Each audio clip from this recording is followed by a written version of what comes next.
Welcome back to my channel, and today we've got a little bit of a change of scenery. It's raining outside and it's a bit too loud, so I don't want to be filming out there. But I read 10 books this month and I am going to go through them, starting with the lowest rating to the highest rating, and we're going to see what our average monthly star rating was. Starting with our lowest rating, I read Saving Noah on Kindle and I was disgusted. It is the first book I've ever given 1 star and I was appalled by what was written in this book. I am unclear what the author's intentions were, but there is one thing that I will never do, and that is I will never feel bad for a pedophile.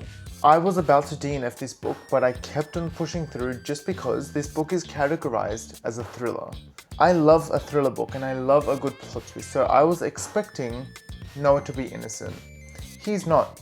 He touched 2 6-year-old girls. That is disgusting. And then you want me to feel bad for him? No thank you. And the mother of Noah driving me crazy, trying to justify his actions by saying, no, it's not actually rape, he didn't penetrate the 2 girls. Ew, get out of here, what is that? And then it's so detailed in his fantasy for wanting to touch this little girl on the bus. Disgusting. I gave it 1 star, disgusting. Moving on to our 3-star books. The Divorce by Freda McFadden. Divorce, babe, divorce. I quite liked this. I love a good Freda McFadden book because they're so easy to read. They're such palate cleansers, and this book was just that. The only reason I didn't give it higher than 3 stars is because I actually guessed the plot twist right at the beginning of the book. And the plot twist did not hit as hard as some of her other books. I think Never Lie and The Boyfriend by Freda McFadden have the 2 best plot twists in any of her books. The next 3-star book was A Little Life. I think this book is 720 pages of no plot. There is nothing exciting or interesting that happens in this book. It's well written, yes. The chapters are very long. They're like 50 to 80 pages long, and that is just too long for a chapter. This book is also very detailed in the suicide attempts, and there is no trigger warnings at the beginning of this book, which is okay for me, but for other readers who are probably going to be triggered by those things, this book was just not for me. The next 3-star book was Book of Night and Thief of Night. I read these back to back. I think these 2 books were one, and they should have been 1 book joined, and then they just got split into 2. It felt disconnected once I finished this one, and also, why in a fantasy book are we mentioning Toyota Corolla, Rolex, Target? I may have given it 4 stars if they were actually 1 book joined together. For that reason, 3 stars for each of them. Now we get to our 4-star books. You've Reached Sam is such a lovely story. It's very short, it's under 300 pages, and I almost cried like at the beginning of the book, and that's never happened. The only reason I didn't give it higher than 4 stars is because Julie, the main character, is sometimes annoying. Like, how are you missing your boyfriend's memorial multiple times for multiple different services? Like, come on, this is your boyfriend. But other than that, this was a very nice book, very bittersweet at the end, and I would have cried. I almost did, but I didn't. 4 stars for this one. Now we have Brave New World. This was also 4 stars. I was hooked from chapter 1. I quite like this old English style of writing. I was a little bit obsessed. Then it fell a little bit flat towards, from the second half of the book.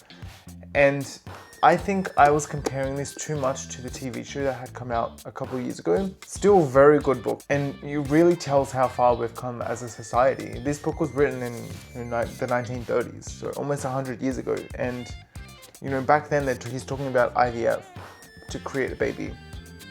And that obviously is happening in this world. And I finished this in 1 day, so 4 stars for this one. Then we had Yellowface. This was also 4 stars. I've read Babel by R.F. Kuang. That was very, very advanced, very well written. This is such a contemporary book. I love it.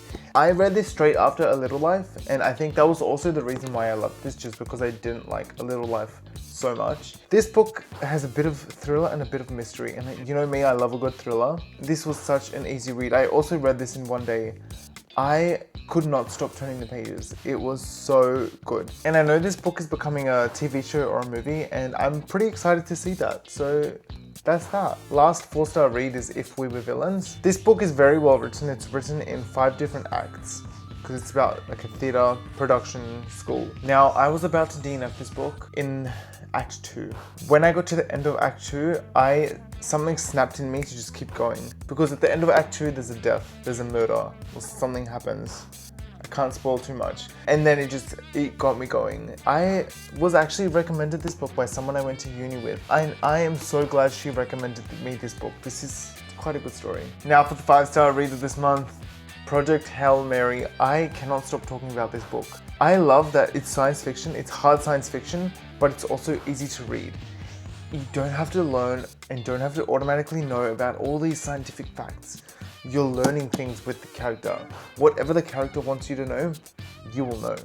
And the character, Ryland Grace, has amnesia at the beginning of the book. And we're learning things with the character. So we're finding out the story with the character. Oh, it was so good. It's so well written. There's a bit of humor. The movie did not do it as much justice, but this story, I flew through this book. And I want to read the other 2 Andy Weir books, Artemis and The Martian. And yeah, I was in love with this book. Alright, so that's everything I read in the month of June. And we have an average of 3.4 stars for this month. Now that's not as high as I would like it. I'm hoping next month I read more 5-star books and more 4-star books. If you've got any book recommendations that you think I would like, please put them in the comments. Thank you for sticking around to the end of this video, and I hope to see you next time.